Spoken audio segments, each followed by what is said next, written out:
Fear has taken over your body as you are escorted up the steps. You can feel your heart pounding in your chest, but not for long. As you climb further above, you can hear the roar of the crowd below. Once you reach the top, sacrificial priests grab you and take you to a stone altar where they spread your body belly up, one at each of your limbs. Another, wearing an extravagant headdress, approaches you, holding a beautiful dagger, one so beautiful it's fit for a god.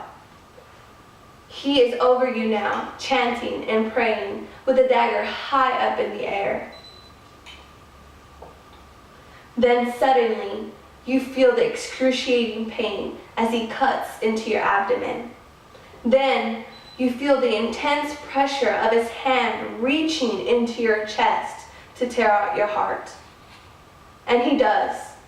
Then you fade away. Human sacrifice was a common practice among Aztec peoples. They believed that their sun god, Tonatiuh, fed on the blood and hearts of their human counterparts. They also did this to encourage Tonatiuh to travel across the sky, because they knew that without their sun god, life would cease to exist. One thing is for sure, that the Aztecs were right about the sun. The sun is the source of all life here on Earth. Scientists estimate that for 1 hour of sunlight that falls on the Earth is as powerful as all the energy, all the gas, all the oil, all the electricity the world uses in 1 year. My name is Ella Puente, and through research I am able to inform you about solar energy, the different ways it can be used, and the pioneers who led these discoveries. So, the question is, what is solar energy? The answer is simple. It is energy that is produced by the sun. But more importantly, it is the seed of which everything else stems from. For example, when the sun hits the surface of the earth, it warms the air. When warm air and cool air combine, it creates the wind. Another example is when the sunlight reaches the ocean. When the sunlight warms the ocean, the water particles go up into the air. Once those water particles condense, they come back down to the Earth's surface as rain. To sum things up, the sun's energy is everywhere, all around us. So now the question is, how do we put it to good use? Well, being able to collect and use the sun's energy is called solar power, and there are 2 ways to do this. The first is through photovoltaic conversion, and the second is through solar thermal conversion. The first we will be talking about is photovoltaic conversion. A French physicist named Alexandre Edmond Becquerel first discovered this. In 1839, he took 2 plates of metal and immersed them in a special solution which was made up of semiconductors. When he took one of these plates of metal and placed it in the sun, he observed a spark. Solar cells. The spark that he observed were solar cells, which basically produce electricity from the sunlight.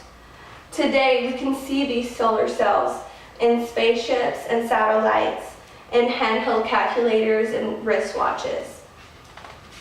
The next that we will be talking about is solar thermal conversion.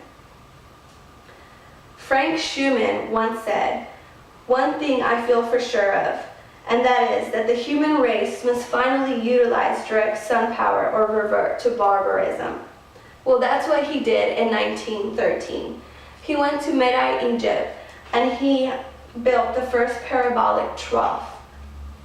He built 5 of them. They were 14 feet in width, and they were 205 feet long.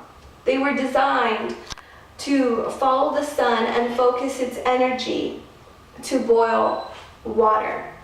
Once that water was boiled, the steam was used to power a 65 horsepower engine, which pumped water out of the Nile River to irrigate cotton fields nearby. So, to explain better, thermal energy is using one or more reflectors to concentrate the sun's energy to create high temperatures. And thanks to Frank Schumann, we have discovered that. Today, parabolic troughs are all over the world. Specifically, I want to point out the one in Southern California. It creates 350 megawatts of electricity per year. This is enough to provide power for 350,000 people. So, now that you know a little bit about solar energy, how important it is, some of the different ways it is used, and who made these important discoveries, we can help educate each other and others to this great source. It's no wonder that Aztecs practiced human sacrifice to keep their god happy. One thing's for sure, we don't have to cut off heads or tear out hearts to keep our sun happy. All we have to do is harness its energy.